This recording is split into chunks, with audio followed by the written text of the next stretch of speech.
tegal na fukki simili ak ñeent alaaji sëñ Pape Djibril tur bu gudd a ngi noonu yegg si nañ lay ziar alaaji sëñ Pape désormais di leen ko alaaji sëñ Pape bul insister ku demee ku dem ci bërëb bu sell ba dañ lay ziar di la jox sa wàccuwaay fi mu ne nii moom ñun ñëpp ñee nañ la macha allah bëggoon nañ dem sa place macha allah la ñuy wax on espère que ñaanalaa leen nga ñu rek alaaji sëñ Pape ñu ngi lay nuyu waaw nañ tàllal waaw mu war nañu ibbi ñaanal naa leen te yéen laa fa nekk yéen laa demaloon ñaanal naa leen te yéen laa alaaji Malick alaaji yaa ngi ku jóge ca barab bu sell ba dañ lay tàllal loxo ku gën gi mbindeef ki tax ñu bindu ñun ñëpp waaw mooy tax rasul nga dem fa jóge fa macha allah tey sax gisoo ko maa ngi koy commencé di ko arabal macha allah bu ñuy tàggoo bu ko defee mu daal di yëkkati ñaan mu yëkkati jataay bi macha allah tabarkalla marhaban waaw moo xam ne ci xol bi la ko tuddee alaaji sëñ Paa bay def yooyu nit ku baax la ndeysaan ñu ngi lay nuyu di la ziar fàtte non seulement fàttewu ma leen mais mënu ma leen woon fàtte parce que fu ma tourné bu ma dajeeg sénégalais mu laaj ma leen waaw donc moo tax mënu ma leen woon a fàtte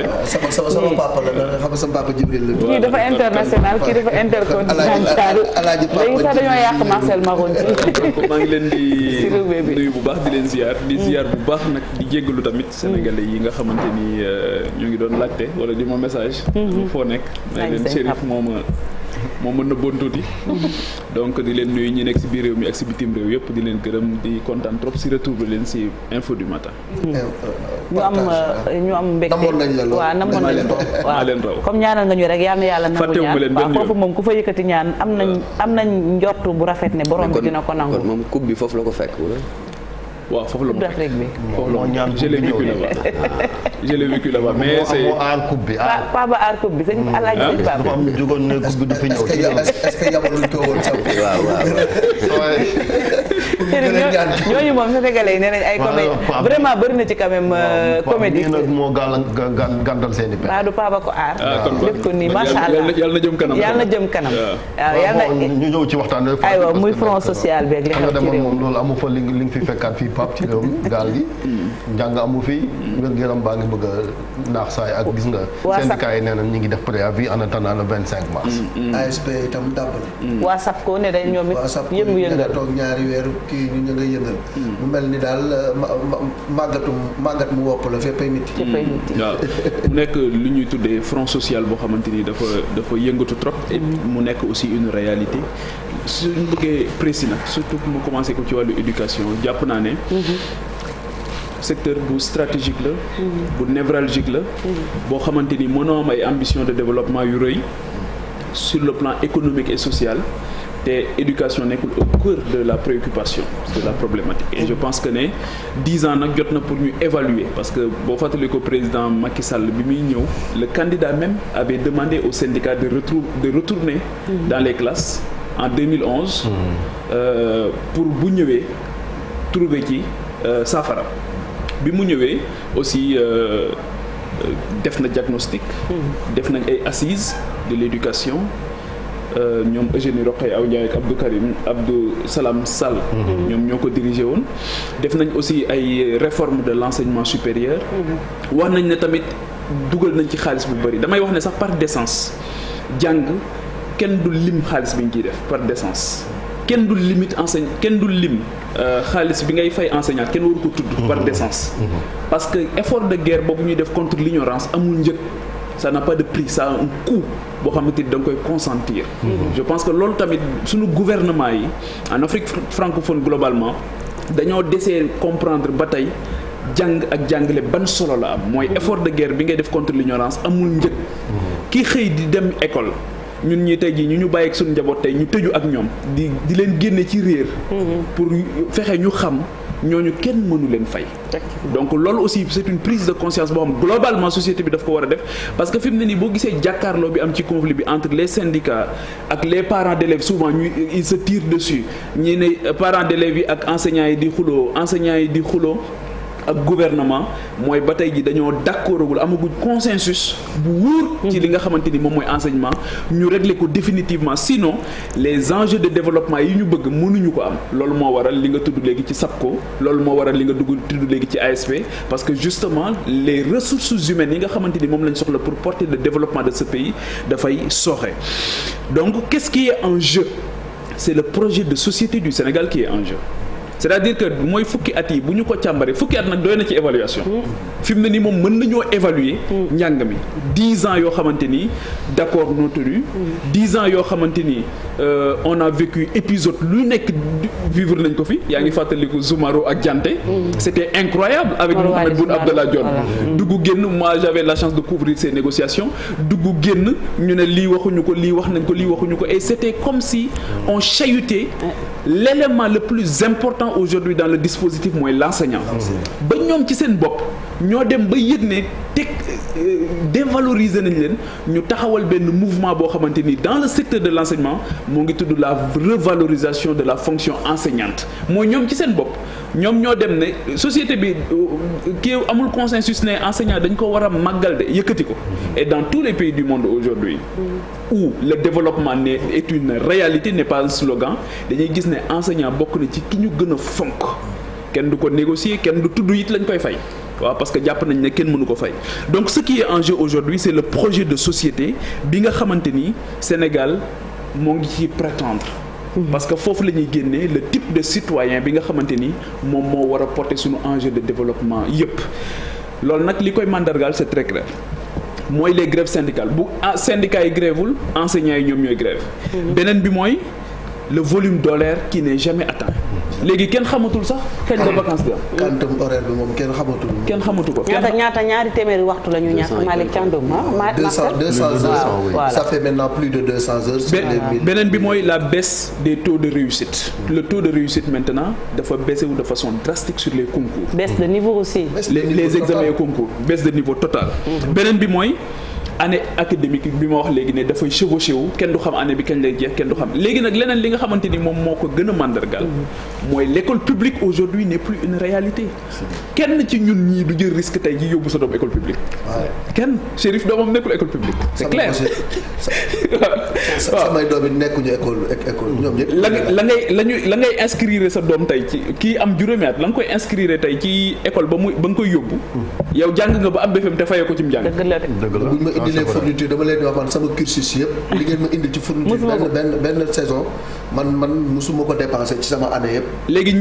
ñii nga xamante ni tey ñoom lañ dénk éducation nationale seen doom jàngewul école publique seen doom sax jàngewu fi. seen doom jàngewul ci école publique xalaatuñu ko nañ def audit tey dans le gouvernement. Et aujourd'hui l'une des obligations su fekkoon ne d'accord nañ ci projet de société bi d'accord nañ ci consensus ci njàng bi mais sunuy gouvernement c'est pas du populisme. parce que léegi loo wax ñu ne populisme la c'est pas du populisme li nga xamante ni moom moo wóor mooy tey jii mënuñu la dénk enseignement nga jël nga ne sama doom du jànge ci école bii nga xamante ni man maa ko war a doxal man maa ko war a jëmmal. donc tey le ministre de l'éducation nationale et ses collègues ministres su leen wóoroon ne seen doom yi tey jii ci école publique lay nekk. wóor na leen wóor yàlla ne dinañ ci góorgóorlu pour mu baax. et dire que ñoom ñëpp ak ñun ñi toog nous sommes des produits de l'école sénégalaise muy l'école publique. école publique mais léegi école boobu nag moo mënatul produire loolu nga xamante ni moom la amoon leneen li mooy les écoles privées aussi qui pullulent. école privée yooyu am na jafe-jafe bu ci am xam nga tey jii boo jëlee pourquoi dëkk yu bari di ko saytu. nanguwuñu ko sax dañoo jàpp ne école privée mënta ñàkk waaye nag fokk mu am régulation tey jii d'accord nañ ne c'est un secteur qui n'est pas assaini dañuy dem fekk kër goo xam dañ ko doon tabax à usage d'habitation ñu ñëw transformer ko def ko usage école boo xamante ni école lay nekk chambre à coucher yi la ñuy transformer salon ba toilette yi nekkul aux normes pour ay nit la woon pour benn nit la woon wala ñaar ñu def ko pour fukki nit ak wala téeméeri nit ñu leen di jàngal doguma la ñenn ñi parfois le niveau n'y est pas c'est des chercheurs de prime xaalis la ñuy wut loolu mooy dañuy xaalis xarmat la ñuy def. autorisation d'enseigner yi dañ koy négocier. amul tey jii bëri na tey jii école yoo xamante ni ñëpp xam nañ leen diplôme yi ñuy délivrer kenn reconnaître ko. da nga koy génne ba pare doog a dem xeexi pour reconnaissance bi. wala nga dem fenn ñu ne la lii kat équivalence bi baaxul. te loolu ñëpp xam nañ ko le secteur de l'enseignement aussi bien secondaire moyen que supérieur. ñëpp xam nañ ko mais ñëpp dañu ci noppi et c'est ça qui fait extrêmement peur mais pourquoi ma revenir ci école enseignement privé bi pourquoi ñu war ko gën a bàyyi xel. parce que ci dëkk yu bari dañoo gis ne enseignant dafa mel ni tey jii kenn ku ci nekk ci ñun sa doom doo bàyyi rek doo ko teg kenn ku doxandéem bu ñëw rek jël def ci moom dara xam nga loolu doo ko nangu. mais enseignement aussi noonu la parce que l'enfant c'est pas l'enfant de Fati c'est pas l'enfant de Pape Djibril c'est pas l'enfant de Malick c'est l'enfant de la nation. kooku il faut que ñu d'accord ci léegi lan la ñuy def ci moom ci xam-xam te yàlla xam na ne soo génnee Sénégal rek ba dem ci dëkk yi nga xamante ni dañoo assurer benn développement di nga xam ne fii capital humain bi kenn négocier ko xam-xam bi kenn négocier wu ko te xam-xam boobu nag la ñu nekk dina saxal fi mu ne loolu moo tax d'ailleurs on se retrouve dans ce pays-là partout on se retrouve avec des usurpateurs des gens qui sont à des niveaux yoo xamante ni wóor na leen wóor yàlla ne defuñu fa dara te loolu li tax mu am mooy capital humain bi ci boppam la ñuy nasaxal la ñu négocier la ñu am ay compromissions yoo xamante ni warul am xam-xam rek moom mooy 7e siècle la Socrate waxoon ne que ceux qui savent gouvernent 7e siècle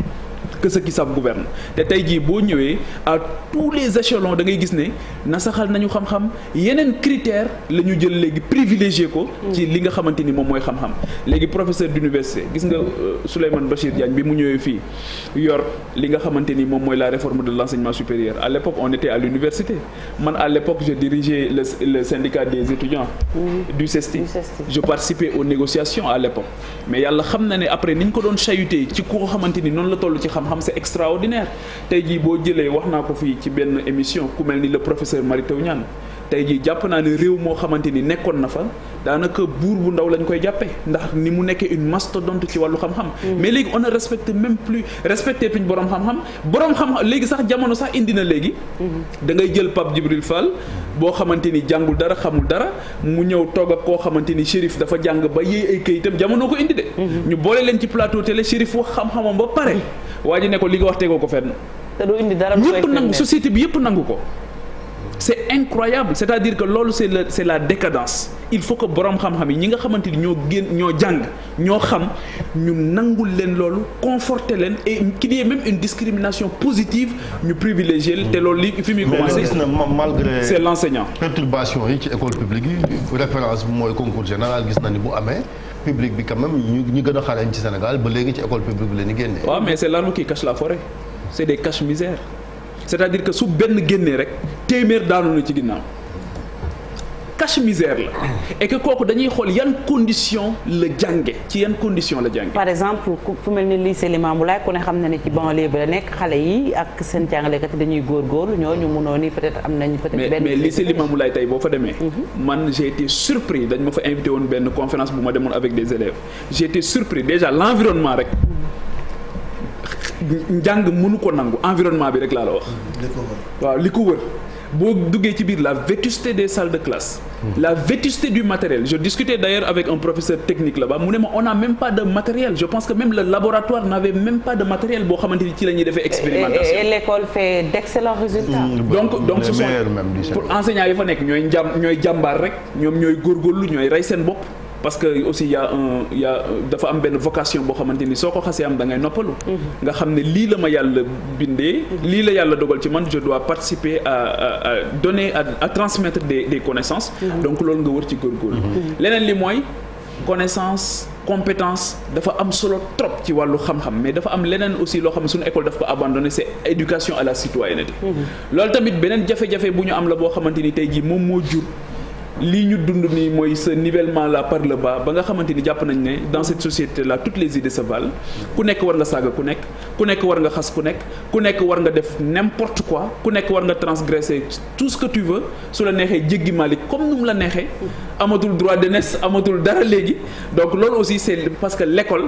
ne prend plus en charge l'éducation à la citoyenneté te loolu école publique moo ko mën parce que école privée mën naa bañ a am rapport boobu ak ki nga xamante ni moom dafa ñëw fay xaalisam dañuy wax sax ne léegi école privée yi kenn du fay pour redoubler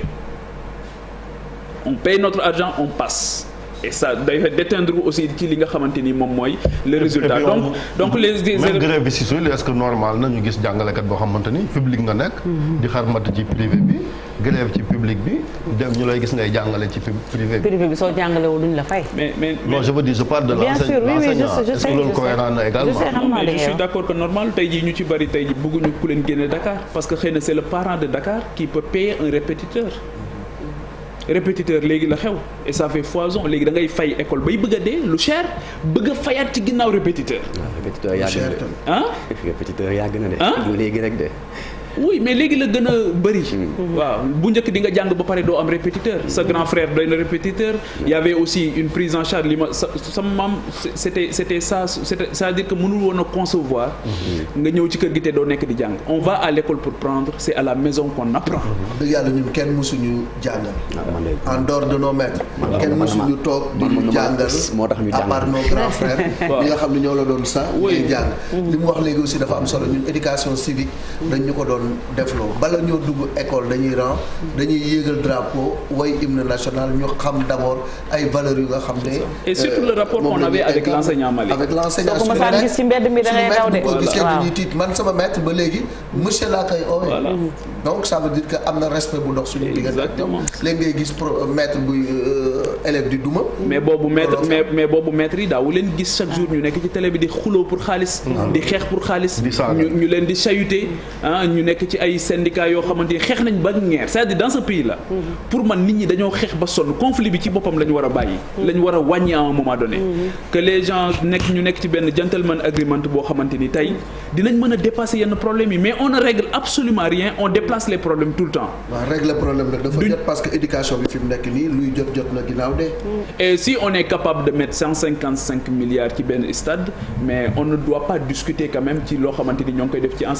enseignement rek moom moo mérité tey ñu dépenser sans compter mais qu'on évalue. li nga xamante ni loolu la ñuy def sur les infrastructures aujourd'hui on ne peut pas avoir des enseignants yoo parce que tey jii Pape Djibril Fall qui rentre chez lui wala keneen kuy def beneen métier il rentre chez lui tranquillement il est au fond de sa canapé di seetaan télé wala dara mais l'enseignant à la maison il est dans la recherche pour être d'attaque demain. et dans la correction. dans la préparation des cours des fiches. kooku këram sax dafa nekk di liggéey mais kooku mënoo nekk nag di ko chahuter koo xam ne pour mu am fi mu ne ni signature on ne dématérialise pas il y a une fois un enseignant qui a attiré mon attention sur quelque chose mu ne ma Pape gis nga benn signature rek mën naa cee passer Kédougou ba Dakar. donc il faut qu'on dématérialise et là c'est le directeur de la solde par exemple le nouveau directeur il fait un travail remarquable dans le cadre de la dématérialisation et loolu aussi c'est le retour que les enseignants c'est ce que les enseignants disent mais ci beneen chaîne bi aussi dafa des lu bari par rapport ak des titres yoo xamante ni dinañ koy soxla te pour ñu am ko il faut que ñu jóge Kédougou ñëw fanaan Dakar avancement yeeg yooyu pour ñëw fanaan c'est la même rengaine ce sont les mêmes problèmes qui sont et quand tu regardes les assises de l'éducation nationale de 78 les accords yi ñu amoon ak accords yi ñu am tey benn changement amul ce sont les mêmes revendications qui reviennent sur la table. image yi dafay wane rek ni tey élèves yi ñu ngi ci mbedd mi alors que seen heure bi mi ngi leen waroon. mais am na beneen secteur bu stratégique muy la santé aussi parce que ñaar yooyu c'est lié éducation santé bu naax saa ci réew moom. est-ce que c'est pas plus important d'ailleurs. sauf que c'est encore l'éducation qui fournit les ressources humaines. voilà médecins yeeg professeurs yi ñu. c'est encore l'éducation qui fournit c'est encore l'éducation c'est-à-dire que éducation. waaw éducation mooy grenier bi moom moo ñu war a. non je veux dire impact bi ci santé lañ koy nar a gën a yëg. c'est incroyable xam nga tamit xam nga ndeysaan dañu am jafe-jafe daal ci prioriser. waaw le sens des priorités je pense que dañ ci am jafe-jafe parce que souvent di nga gis dara xew ñu nga gis ne l'État peut être extrêmement généreux. waaye pour man fi ñu jóge ci Covid ak le Covid li mu ñu enseigné yépp mettre à nu sunu système nu tété bu dul woon njàmbarte sunu personnel soignant bi nga xam dund nañ ci lu nekk su dul woon ñoom kon àdduna tukki ils ont fait un travail remarquable def nañ sax ba def lu ñu mënut te aujourd'hui ñëpp waroon nañu nangu foofu tamit boo demee secteur ban moo gën a soxla dal bu dul secteur boobu xam nga seen mouvement de contestation nu mu tudd ànd gësam mais foofu bu ñu ko gësamee àdduna tukki foofu dal lañ fa soxla quiétude lañ fa soxla foofu moo tax ma ne am na secteur yoo xamante ni waruñu ci réfléchir dañ ci war a injecter xaalis bu dul jeex pour que ñu mën a régler loolu donc enseignement ci la bokk su ma waxee enseignement bi mooy tey jii nan la ñu mën a te c'est à travers l'enseignement qu'on peut régler la pêche mooy à travers les métiers de la pêche, qu'on peut régler l'agriculture à travers les métiers de l'agriculture, qu'on peut régler aujourd'hui l'élevage à travers les métiers de l'élevage. On a des ministres qui nous parlent que d'agriculture, que d'élevage, que de pêche. On ne parle ni des métiers de l'agriculture ni des métiers de parce que foofu ay formation ñoom ñoo ko war a wër boo xamante ni après dinañ fekk benn système industriel boo xamante ni digne de ce nom. boo xam ñooñu bu ñu si génnee dem naa ISEP bu Thiès. C'est un travail remarquable boo xamante ni ñoo ngi koy def ci wàllu métier yi mais ils m'ont dit que am na métier yoo xamante ni dañ ko mujj supprimer parce que bu xale yi génnee du ñu am fu ñu liggéeyee. xam na am na ci ferroviaire boo yaa ngi fi doon manifester ba. exactement bu ñu génnee du ñu am fu ñu liggéeyee. Aujourd'hui on amène le TER mais avant le TER aujourd'hui avec Alstom peut-être que waroon nañu xalaat comme ni ñu def ci pétrole ak gaz bi des écoles de formation au métier comme ci pooru Ndayane bi tey jii war nañu defar des écoles de formation yoo xamante ni les métiers portuaires dañ leen ci war a waajal déjà susciter leen pour ñu dem dugg ci déjà pour mën a jàng xam nga ñaar moo am boo demee tey jii ci dëkk yu bëri yu développé dëkk bu mel ni Allemagne soo amee mën nga am BFM wala nga am bac 9 mois ngay jàng dem di monter bateau wala ngay monter li nga xamante ni moom mooy avion xel du ñëpp tey ji ñoo am benn puissance cérébrale boo xam dina leen permettre ñu dem benn niveau bi ci jàng mais soo amul doolee xel am doolee loxo effectivement ñu defar sa loxo ba nga xamante ni di nga am métier très tôt waaye nag boo amee métier très tôt aussi doo def comme ñi nga xamante ni ñoom moo xew léegi mooy nga génn ci école de formation ba pare après xeex rek ngay mën après on va te dire oui da nga war a def auto emploi wala nga def entrepreneuriat mais de qui se moque-t-on c'est pas possible c'est-à-dire que nit ki mënoo xëy ni nit demal nga def auto-emploi dans un domaine boo xamante ni souvent extrêmement saturé extrêmement kii donc si on n'industrialise pas ce pays-là dañuy nax suñu bopp rek mais on ne peut pas prétendre solution yi aussi bëggoon nañu taxaw de sortie de crise parce que ñi ngi ci toll ci jamono joo xamante ni guddi gu bët setagul la ci njàng mi santé baa ngi yëglu ñëpp rek ñi ngi xaar le président ñi ngi naan way nouveau gouvernement surtout un premier ministre pour am interlocuteur est-ce que loolu rek doy na ngir espoir mën a am oui xam nga des fois aussi souvent loolu moo tax ndeysaan xam nga réew mi jafewul li benn boy waaye doon wax naan réew moo dem fekk xaar yàlla ak jàmm gën dëkk yu tudd xaar yàlla ak jàmm gën mu ne réew moom nit ñoon jafewuñu xaar yàlla wax nañ ci sànq histoire xaar yàlla waaw mu ne nit ñi jafewuñu donc pour dire tout simplement que aujourd'hui il faut que les acteurs dans l'espace se respectent mais surtout man li may gën a attirer sunu attention mooy ñu bañ a yar nit ñi ci xeex bii ñuy xeex nii entre nous sunu biir xeex pour am dara tout lu ma bëgg dama war a dem arracher ko dama war a dem kenn respecté wul kenn ba jox ko li mu la war a jox yaa ngi dégg donc pour man loolu même léegi dans les débats dans l'espace public dañuy xeex sax pour jël parole da ngay xeex pour mën a jël parole bi soo ko xeexee ba téye ko confisquer ko bëggoo ko joxe waat donc le combat la lutte le conflit est partout dans l'espace te loolu il faut que ñu dindi ko léegi ni ñu koy dindee nag c'est d'abord le respect bi nga xamante ni war nañ ko am entre les uns et les autres beneen bi mooy il faut qu'on ait des consensus extrêmement forts ba nga xam réew mi koo ci dajal koo ci romb muy dox boo ne ko pëkk mu wax la ne enseignement fii ak 30 ans fii la ci Sénégal bëgg a dem et que loolu il faut qu'il y ait une génération qui accepte de s'oublier mais tey jii mënoo jox enseignement ñoo xamante ni jàpp nañ ne ils doivent se servir de l'enseignement et non le servir ils doivent vivre de l'enseignement am ay recommandations conclusions ils n'appliqueront rien enseignement supérieur ba ci sax moyen secondaire élémentaire mais ils n'appliqueront rien c'est-à-dire que ils sont de séminaire en séminaire de conclave en conclave ils vont bouffer tout l'argent boo demoon nga xool seen budget de fonctionnement yi nga téye sa gémmiñ ils boufferont tout l'argent chaque jour ñu jël ay nit yóbbu leen pour ñu def ay études comparatives après ils reviennent c'est la même rengaine rien ne change rien ne change Chérif c'est ça dafa mel ni sax ñoom ils vivent de cette frustration bi nga xamante ni boo nekkee opposition da nga koy soxla da ngay bëgg muy yëngatu boo nekkee opposition da ngay am sax un mouvement des enseignants de ton parti te boo sañoon ñoom dañuy yëngal quand tu arrives au pouvoir dootoo bëgg mbiri yëngu yow yaa nekkoon mais c'est le karma c'est-à-dire que li ngay leble rek moom lañ lay fay soo nekkee opposition soo sañoon éducation day yëngu et là ce qui est important et je colle toujours au contexte c'est aussi que l'éducation comme la santé ce sont des compétences transférées aux collectivités territoriales et c'est là aussi où tous ces prétendants là qui ont hurlé sur tous les toits ba ñu far leen